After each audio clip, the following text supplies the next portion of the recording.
Hi guys! So another voice-over na naman. So, it's September 6. Naisipan namin ni My Loves na mag-rides kasi nga monthsary namin. Wow! And, ang tagal na rin namin hindi nagra-rides ng kami lang dalawa. So, biglaan tong rides namin kasi parang napag-usapan lang namin nga na tagal na namin hindi nagra-rides together. So, after ko sa work, umuwi lang kami.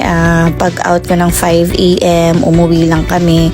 Nag-prepare, nag-asikaso. Tapos, lumarga na kami papuntang Tanay. Pagdating namin dun sa pupuntahan namin, may binayaran kami 10 pesos para sa environmental fee. Habang bumabiyahe kami, may nadaan kami dun palengke. So, bumili lang kami ng mga iba naming kailangan na pagkain sa panluto. So, ito palang pupuntahan namin. Nakita lang namin to sa Facebook.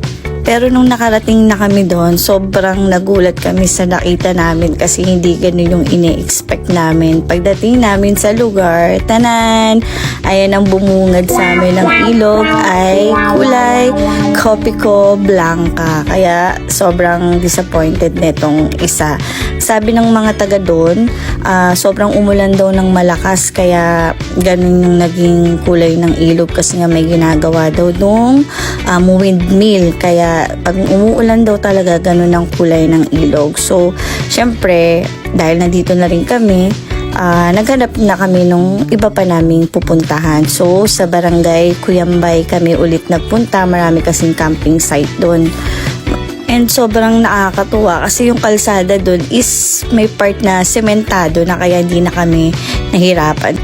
So dito kami napunta sa Kaisyong campsite. Sobrang ganda dito, sobrang lawak, and timing, wala gaanong nagka-camping. So sobrang mai-enjoy nyo talaga yung lugar. So chinek namin ni Loves yung campsite nila dito and sobrang ganda talaga, sobrang lawak. And iilan lang din yung mga nagka-camping nung araw na pumunta kami. May pinaparent silang kubo para sa mga gustong mag-day tour.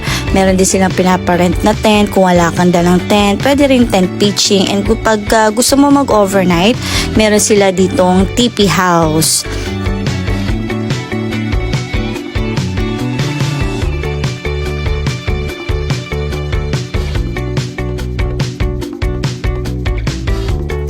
Ito yung pool nila dito. Bali, 2 pool to. Meron doon sa isang campsite nila. Ang tubig dito is nanggagaling sa bukal. Kaya sobrang lamig niyan. So, ito yung spot na malapit sa nirentahan namin na kubo. Itong kubo na nirent namin is 500 pesos. May malapit na CR at lababo din dito sa spot na napili namin kaya hindi ka na mahihirapan kung sakaling tawagin ka ni kalikasan. So nagpe-prepare na kami ng aming mga gagamitin para makapagluto na rin kami at makakain. So ito nga pala yung aming camping kitchen set. Nabili lang namin yan sa Shopee. So kung gusto nyong mag-avail niyan, gusto nyong bumili niyan, ipopost namin yung link and sobrang ganda niyan, sobrang tibay and sobrang handy. Hindi siya nangangain ng sobrang space. So talagang magkakasya yan sa motor nyo.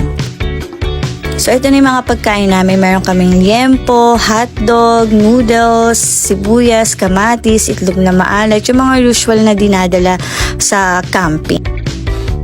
So after kong hugasan yung mga pagkain namin, nag-start na rin akong magprito. So inuna ko yung hotdog and then after kong prituhin yung hotdog, nag-start na rin sila na i-marinate yung liempo. Kasi hindi na namin siya iihawin, piprituhin na lang namin siya para mas mabilis. May ko siya minsan. Yan ang magpapasarap sa liempo natin pag nilamin, yung kamay. Siyempre malinis siya, nagugusa ko malinis. Sumipit yan, toyo ka naman silang. Pwede mo tayo mga condiments. Tapos, kailangan natin mga kerting minsan. Pwede na yan minsan, ha? Chef boy, medyo. So ayan na nga, pinrito lang namin yung liempo para mas madaling kainin. So after maprito, ayan, hiniwa-hiwa ko na, konting tikim lang dahil high blood ang person. So after nyan, kumain na kami para naman after namin kumain, malibot talaga namin yung place.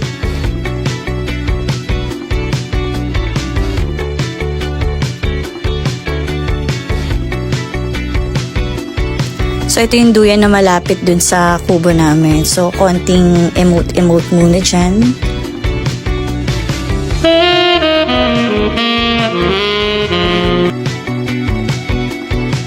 Bago kami umuwi, nag-decide muna kaming mag-swimming dito sa swimming pool nila. Sobrang lamig ng tubig kasi nga galing sa bukal. Pero sobrang mai-enjoy mo naman kasi habang tumatagal, hindi naman na ganun kalamig yung tubig. So ayan, meron kaming mga kasabayan. So, pauwi na kami. Hinintay lang namin humina yung ulan kasi ayaw naman namin umalis ng sobrang lakas ng ulan dito. Dahil umulan nga, tumaas yung tubig dito sa ilog na dinaanan namin. Na-stuck pa nga kami. Buti na lang nandito sila kuya para tulungan kaming makaahon. Kaya thank you so much mga kuya. So paano, hanggang dito na lang. Till next time na quick ride ulit. Bye!